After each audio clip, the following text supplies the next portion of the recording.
Olá, olá! E aí, pessoal? Tudo bem? Vamos para o Instagram, então. O YouTube sacaneou a gente aqui, tá? Vamos ver se agora dá certo. Na verdade, eu acho que foi minha conexão mesmo que deu algum problema, tá certo? Bom, então é isso. Eu vou começar do zero, a gente estava indo tranquilamente no YouTube, tá? Então eu vou recomeçar a nossa live, tá certo? E bom que quem não estava no YouTube e está apenas aqui no Instagram, vai ter a oportunidade de ver a live do começo, certo? Então, boa noite a todos, sejam todos bem-vindos. Vamos começar então a nossa live sobre sofrimento nos relacionamentos. A proposta dessa live é colocar esse sofrimento nos relacionamentos no âmbito triádico, aí, né? Vamos estabelecer uma tríade, a relação com Deus, a relação que temos conosco e a relação que temos com o próximo, tá? A ideia é justamente estabelecer que a relação que temos com Deus é a baliza para todas as outras relações, tá? Se essa relação está desequilibrada, é impossível que todas as outras relações estejam equilibradas. Parece um tanto clichê você falar disso, né? Mas vamos tentar compreender isso de um modo bem prático, tá? Vamos tentar compreender isso não só de um modo prático, mas também indo à raiz do problema, né? De um modo profundo, tá? O que acontece? Existe um sofrimento, um tipo de sofrimento, que não é um sofrimento comum. E não só não é um sofrimento comum, como é a base de todos os outros sofrimentos, que é o que eu chamo aqui de um sofrimento ontológico. Um sofrimento ontológico. É um sofrimento justamente decorrente de você ter perdido a realidade, de você ter perdido o céu, de você ter, pelo menos aparentemente, se separado de Deus. Esse é um efeito do chamado pecado original. Esse é um efeito do erro ontológico que aparentemente nos separou de Deus. E você imagina o tamanho dessa dor. Imagina o tamanho desse sofrimento. Quando você perde um objeto, você sofre. Quando você se separa de uma pessoa, tem que se distanciar de uma pessoa, você sofre. Agora você imagina uma sensação de perder o contato com a própria realidade, com o ser dos seres que é o próprio Deus. Onde está Deus, dentro desse mundo? Nós não conseguimos ver, então isso angustia, porque isso parece realmente um efeito parece não, é um efeito dessa queda primeira. Eu falei anteriormente que a gente fala muito do pecado de Adão, mas a gente fala pouco da culpa de Adão. Imagina o tamanho dessa culpa, imagina o tamanho dessa dor. É uma culpa tão insuportável que logo no simbolismo ali do Gênesis você vê uma mútua acusação de Adão e Eva. E essa mútua acusação, ela acontece também hoje. A queda está acontecendo nesse exato momento. Toda vez que você sofre com uma perda, é a queda. Você está se separando da realidade, porque a realidade é união, é unicidade. Então quando você tem esse senso de separação muito grande, a dor vem. Tá? Então qual que é a linha que temos que seguir para corrigir isso? Tá? Primeiro de tudo, buscar uma amizade com Deus. Porque essa separação trouxe ao nosso imaginário a imagem de um Deus algoz, um Deus que vai destruir a nossa alma. Tá? E como nós não conseguimos carregar isso, a gente acaba transferindo isso também para o nosso colega, para o nosso irmão, para o nosso pai, para a nossa mãe. A gente está sempre buscando um bode expiatório para aliviar essa dor, para aliviar essa perda. Tá?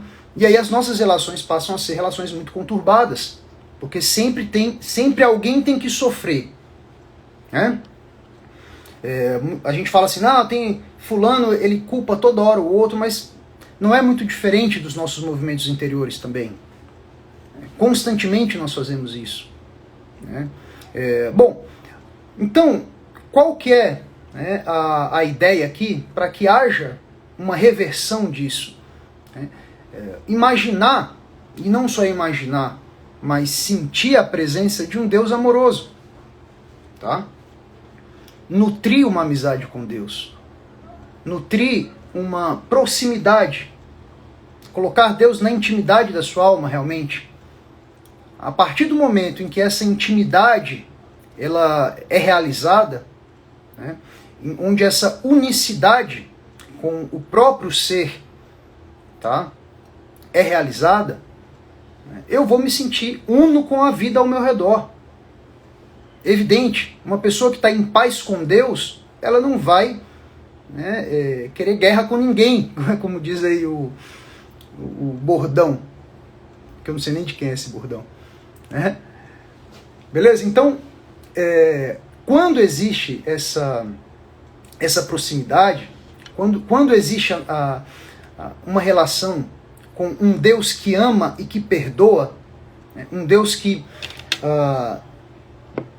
é dono de um amor que cobre uma multidão de pecados, a coisa muda de figura. Você foi perdoado e vai perdoar. Né?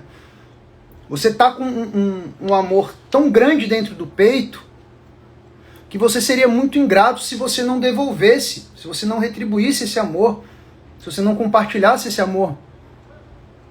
Né? As pessoas falam muito assim, não, quem não aceita uma ofensa é uma pessoa muito arrogante. Mas e a arrogância daquele que não aceita que foi perdoado? Né? Isso também é uma arrogância. Você não saber receber uma dádiva é uma arrogância. E uma arrogância muito, muito pior do que a arrogância de uma pessoa que não sabe receber uma ofensa. Porque a pessoa que não sabe receber uma ofensa é uma pessoa imatura. É uma pessoa imatura. Agora, o sujeito que não sabe receber a dádiva do perdão é um coração duro. É um coração duro. Então, há uma necessidade de sair desse senso de perseguição. Deus não está te perseguindo, Ele te perdoou. Ele te perdoa. Né? Ah, mas eu pequei, eu fiz... Ok, então existe o exame de consciência, a confissão, justamente para isso. Justamente para você expor à luz, né, essas culpas para que não se torne uma culpa inconsciente. Essa é cruel. Tá?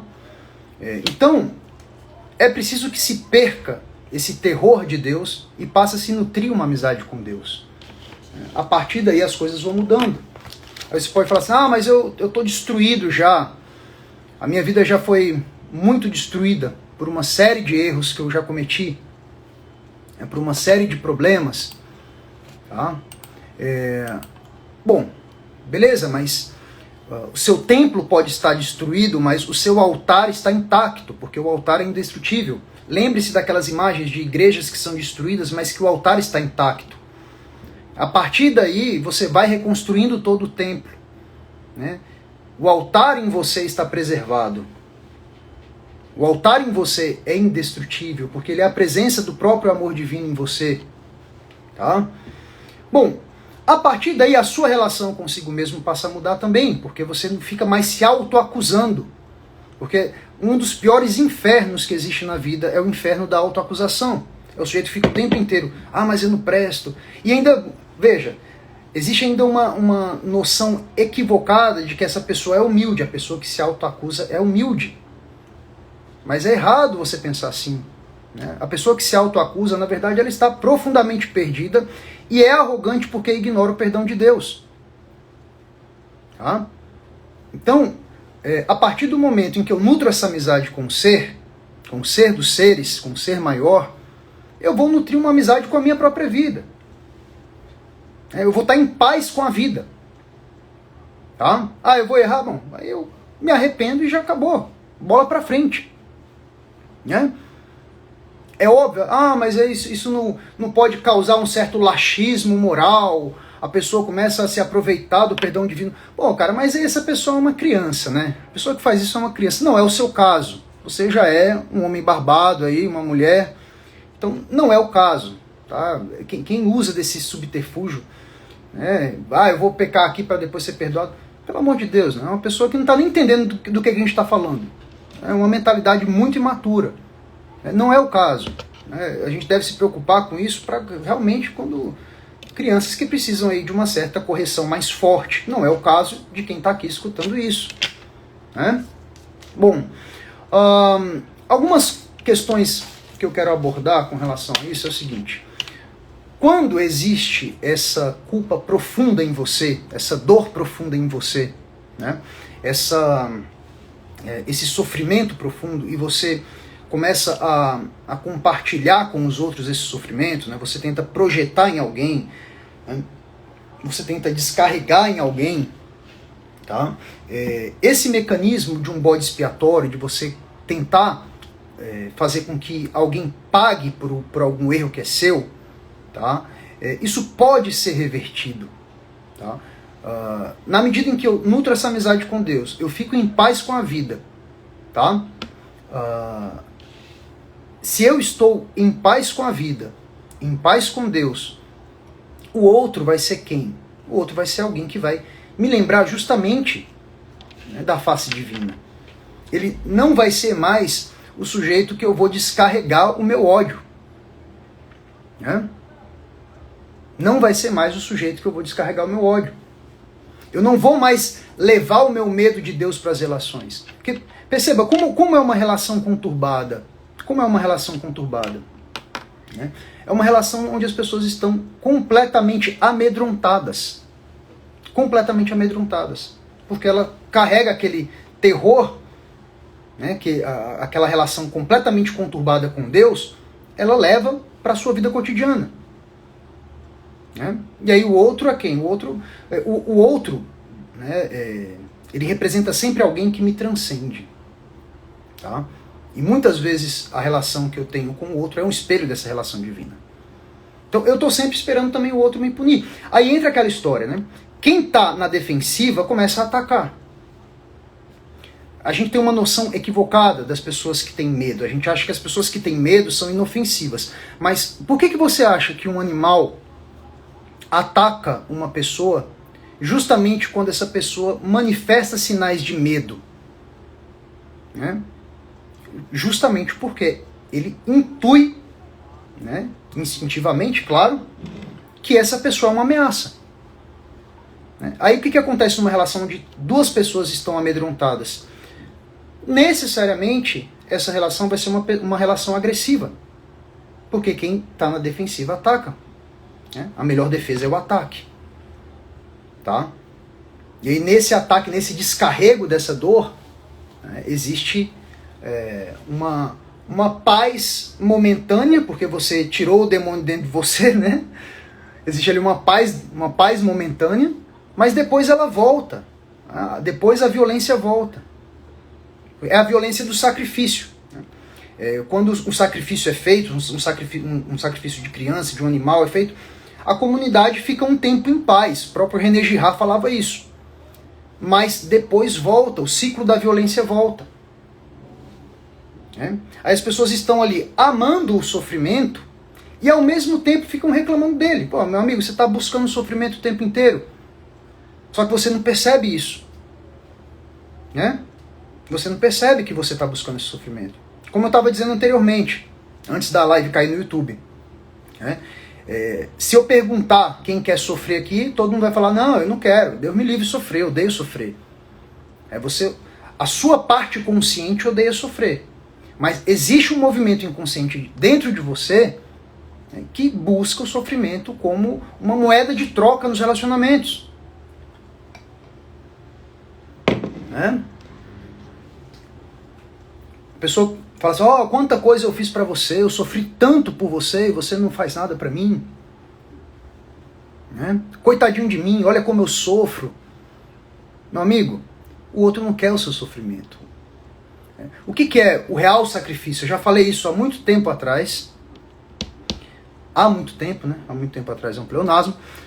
Eu falei isso há muito tempo e vou repetir aqui. A palavra sacrifício, no seu significado original, tem a ver com tornar algo sagrado.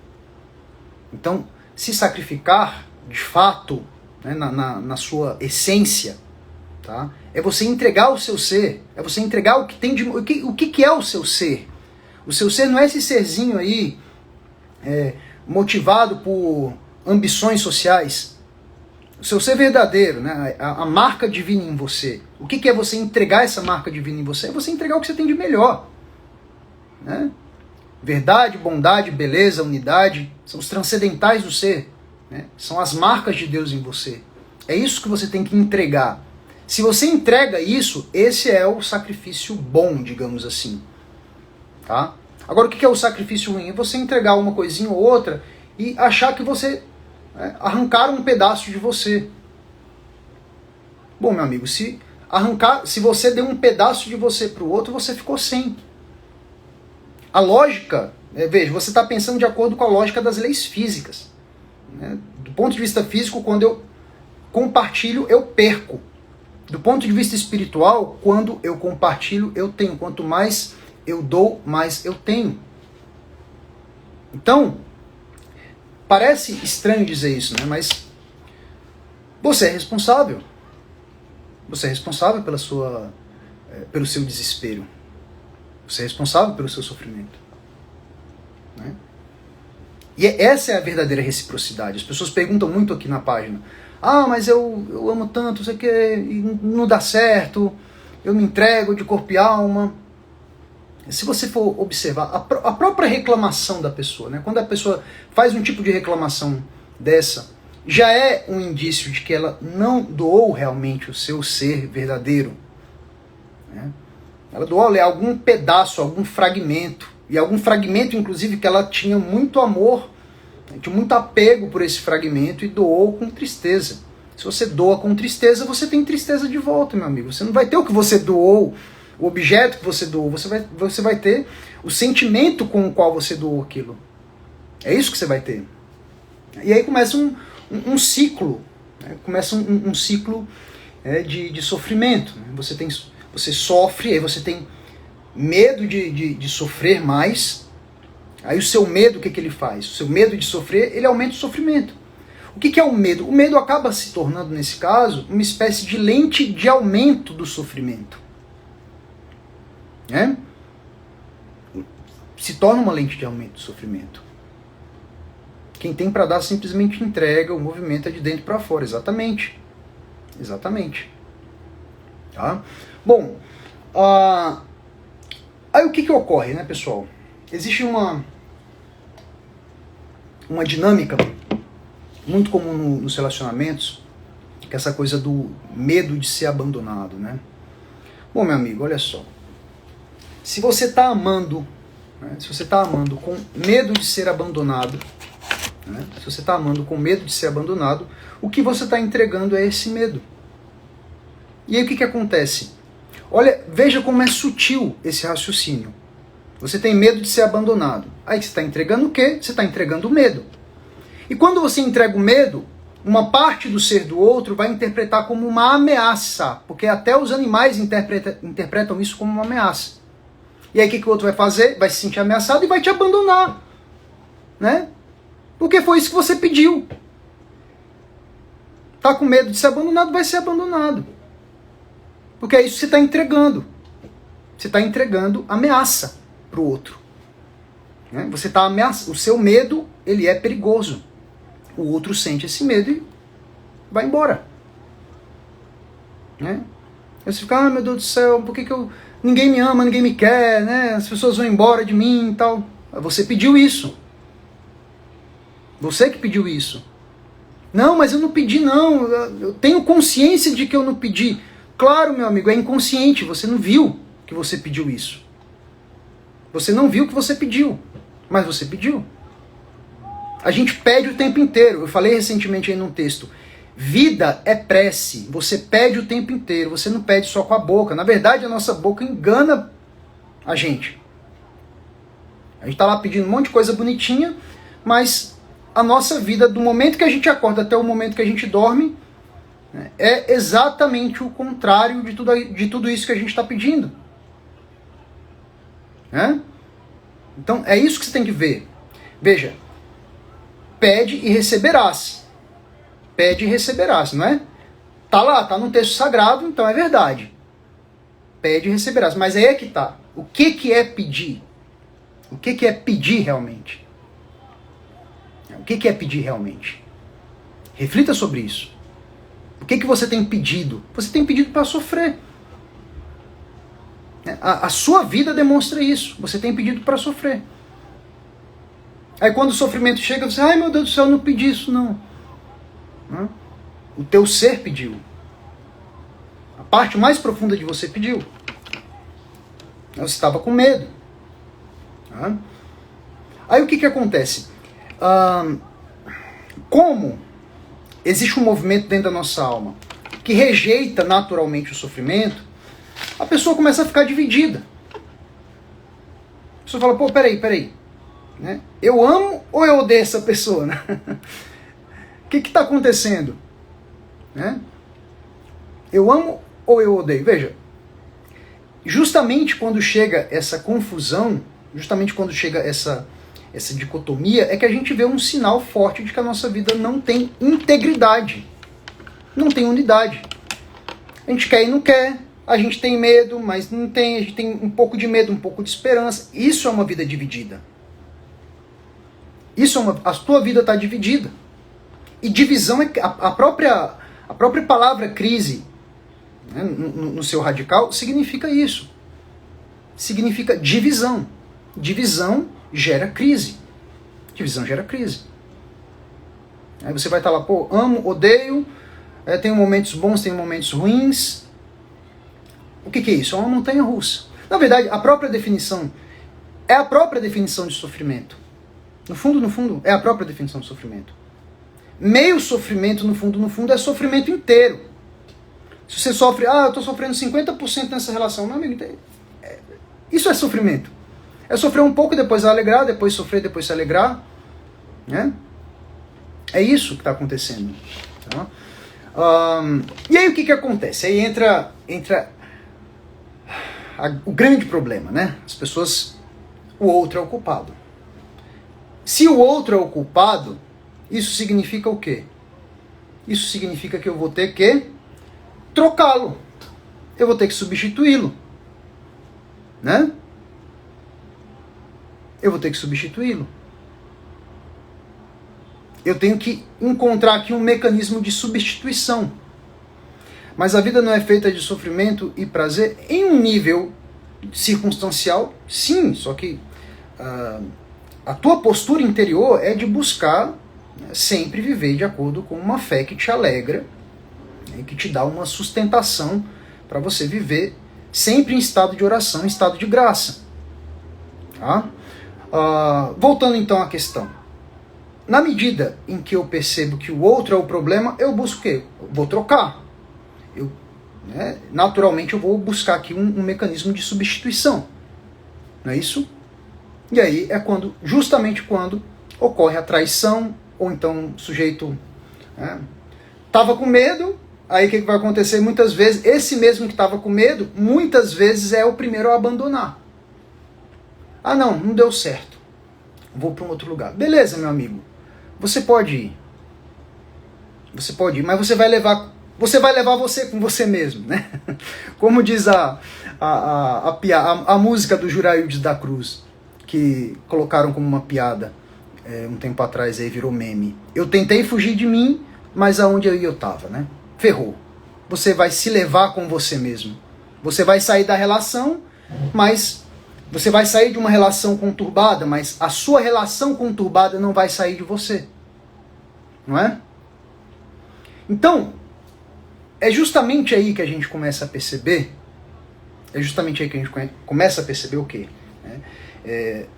É preciso trazer todo aquele perdão. Veja, eu fui agraciado, eu recebi uma dádiva, eu fui perdoado. Deus me deu o seu ser, Deus me deu o seu amor. Perdoar é justamente isso.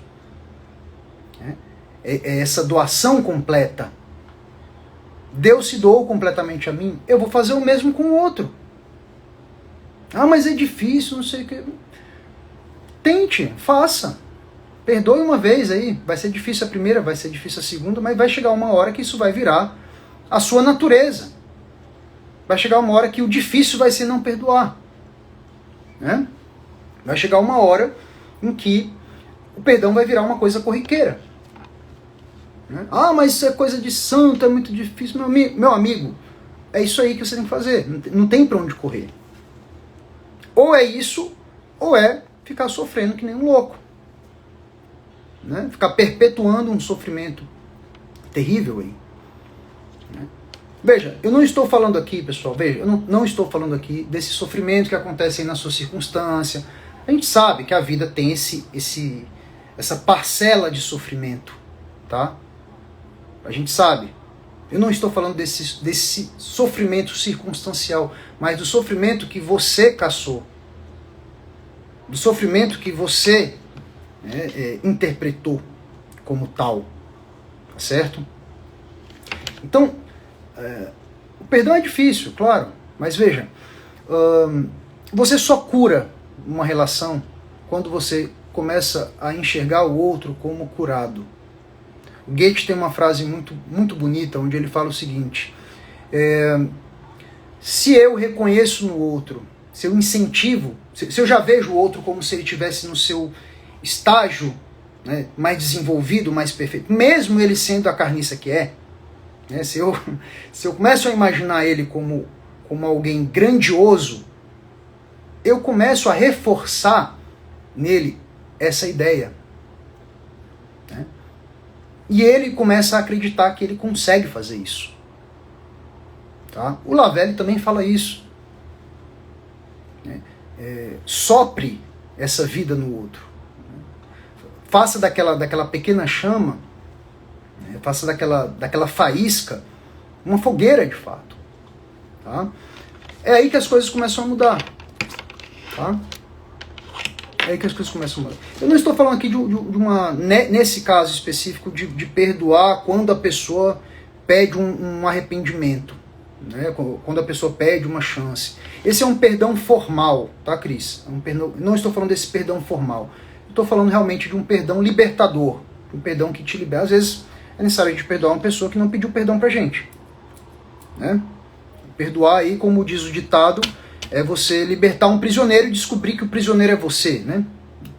É isso que o ditado fala, um ditado maravilhoso. Eu até falei esses dias aí que eu gosto muito de alguns ditados populares e esse é o meu preferido. Perdoar é libertar um prisioneiro e descobrir que você era o prisioneiro.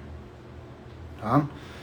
Bom, então, para que a gente compreenda melhor isso, eu quero que a gente perceba que essa reversão de olhar, né, essa mudança de olhar, tá?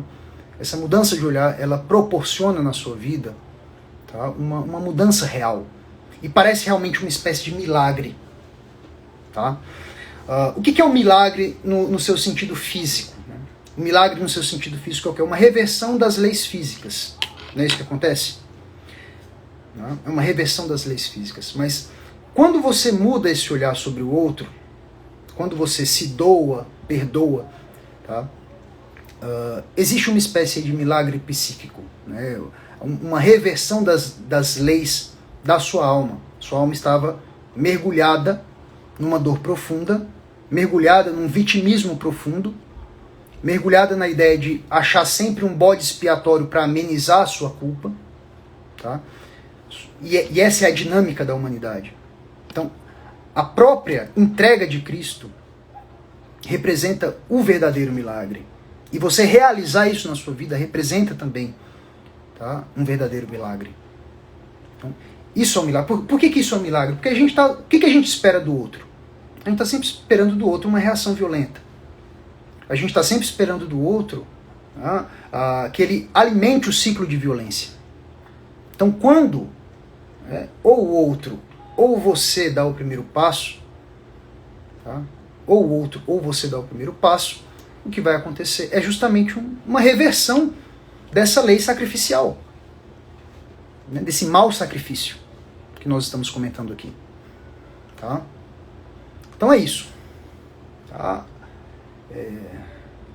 Aceite. Tá? Aceite que isso é o caminho que vai realmente libertar você. Não tem para onde correr. Não tem. Né? Não tem. É com você. O problema é seu.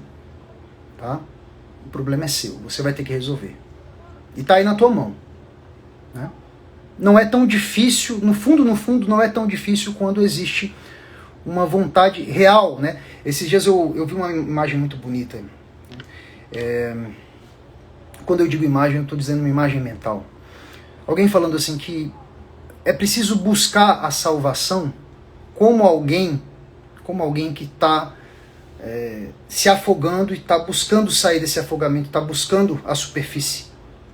Com a mesma força que um sujeito que está submerso busca o oxigênio, você tem que buscar a salvação. Você tem que buscar essa conversão do seu olhar. Certo? Então é isso. Eu sei que você pode, porque nada do que é humano é estranho. Né? E muitas pessoas na história da humanidade conseguiram, e você vai conseguir também. Né? Então é isso, pessoal. Nossa live de hoje está encerrada. Muito obrigado pela participação de vocês. Quinta que vem tem mais. Segunda, quarta e sexta temos aí as nossas lives expressas aqui mesmo no IGTV. Essa live era para ir para o YouTube, né, mas depois a gente coloca lá. Vai ficar salvo aqui. Tá bom? Beijos no coração. Um abraço. Fiquem com Deus. Valeu, pessoal. Que bom que vocês gostaram. Obrigado vocês. Tchau.